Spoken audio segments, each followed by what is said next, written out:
I told them, if you empty America and bring everyone in America to Nigeria, and take everyone in Nigeria to America,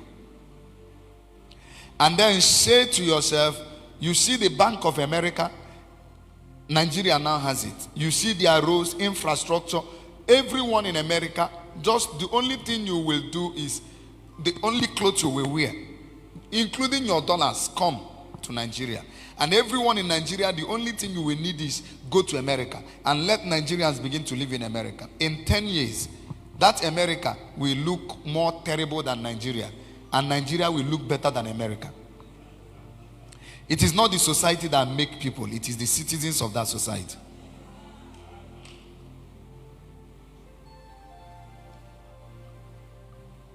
If not, how would you explain that in 1992,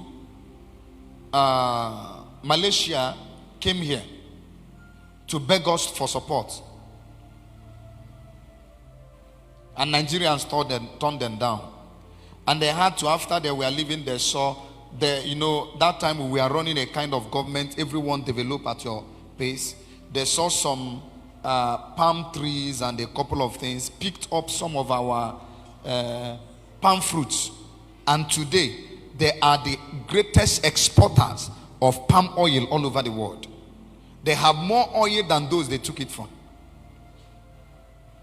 How would you explain that UAE, the sitting prince then, who was a young boy, visited the then president Obasanjo to help UAE?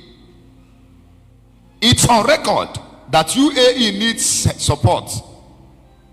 Years later, we are sojourning to that place.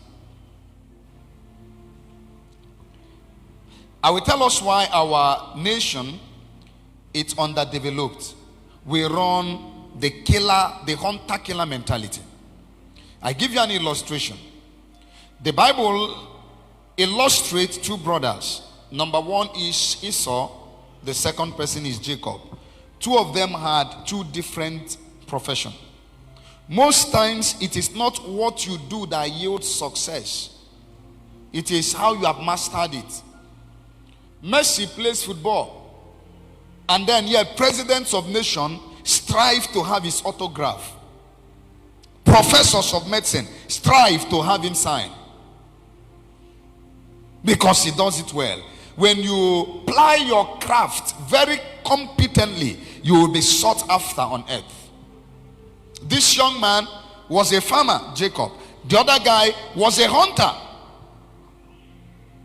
And on the day the father of the hunter asked for venison, asked for meat, the hunter didn't have any meat at home. Do you know who had meat? The farmer. How? Because the hunter believed that anytime I pick up my weapons and get into the bush, I will get animals. So what he usually did was, when he came back, there were some of the animals that were about to die. So he wanted to trash some of them. His brother said, can I take care of them? So the brother nursed those ones about to die into life, and then began to raise an animal farm at the backyard. That was why on the day the father asked for venison, savory meat, he didn't have any. He had to take his tool to go into the bush to hunt. And guess what? As he was hunting, the mother said to the brother, why not provide an animal? The brother provided the animal. He didn't buy the pepper soup. He took one of the animals he had. Of course, he wasn't a hunter. And then went through the process of a pepper soup. Do you know how long it takes to prepare a pepper soup? And then brought it to the father. The father ate and rested for a long time. It must be more than 3 to 4 hours he rested. Minimum of 4 hours. And then got up and prayed for him. And the prayer must have lasted for more than 1 hour. Then in the evening, he now ran with the venison. Evening, he came back with the venison. He said, Daddy, I have come. He said, what do you mean? I just bless you. Do you want another portion of prayer? He said, no, you never prayed for me. That's how he lost the inheritance. Do you know the difference between the first and the later? There are a lot of hunter Christians.